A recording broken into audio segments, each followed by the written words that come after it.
Hi, I'm Josanne Wright Callender, the author of the Happy Little Garbage Truck picture book and educational program.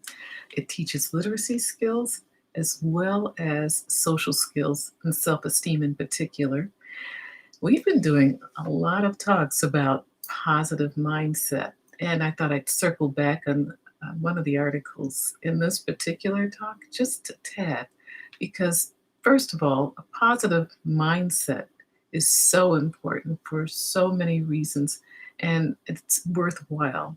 And this is why we're talking about positive affirmations in particular. First of all, when we do positive affirmations, I found out as I've researched for these YouTubes that it creates more positive receptors on cells.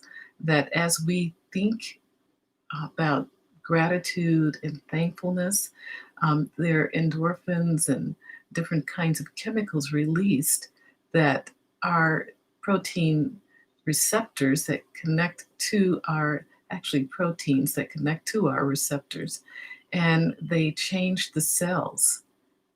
And it's remarkable to me. I still am getting my head wrapped around it.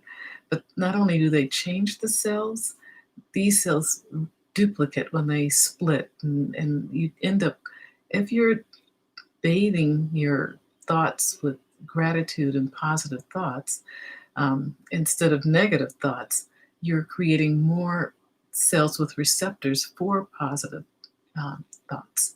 So, this is why it's important to keep our minds focused on things that are positive instead of the negative, because it works both ways.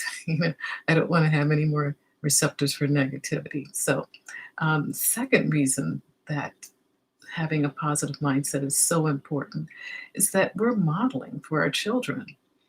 Now, if we're modeling what is the better way to think and to be, as we said with self-esteem, is being feeling good about oneself. We find that with positive affirmations, we feel better about ourselves. And so we have to model this as adults so that our children will see, oh, this is, mom or dad, they're doing it. So this is a good way to do it. And also, even if they don't have that ability to see the connection between what you're doing and what they should do, if you're doing it and you're kind of living that example, children will pick up on it, because this is something that I've noticed no matter what population, whichever type of student that I'm teaching. I've taught in the regular classroom, I've taught special needs, and without a doubt, all children seem to pick up on this very thing. It's the emotional climate of the classroom. I've been in classrooms where it was just like, same group of students, as mine, but everything was sort of in turmoil. And then I come back to my room and, we're working peacefully and quietly and calmly on our assignments. And it's the teacher, and it's the adult. You really have to work hard. And I won't even try to make it seem like this is an easy thing to do, because I have to work on this every morning myself. I even went to a workshop for teachers of special ed classrooms, and they made a big point of different things that we needed to do for ourselves in order to give our students the best education that they deserve. So, and we'll talk a little bit more about that this week. But also, remember when we talked about Dr. Barbara Fredrickson's article in Positive Mindset?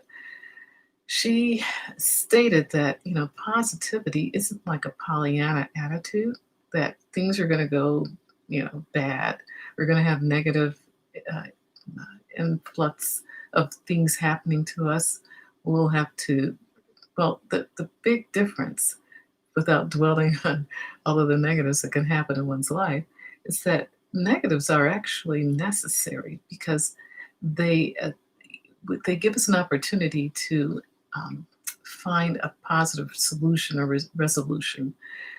It's not just, we can't live in a positive realm all of the time, because we have people with different ideas around us, different things happen in our lives. But she said we use those negatives as sort of like a baseline from which we look at our lives to try to figure out how can we respond to this in a positive way?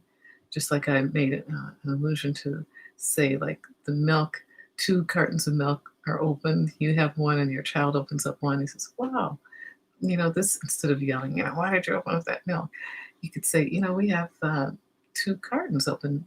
Let's use this older one first so that we won't have it go bad on us." And then we can maybe mark this number one and this other carton number two so that we know to use this one first. And in a way, your child was trying to be independent and opening up that second carton of milk, didn't see the first one. But you take that situation, instead of yelling at your child or making them feel, bad about their good effort, you calmly look for a solution. And so there's an article that goes in depth on how successful people stay calm. And I just found this one on the internet.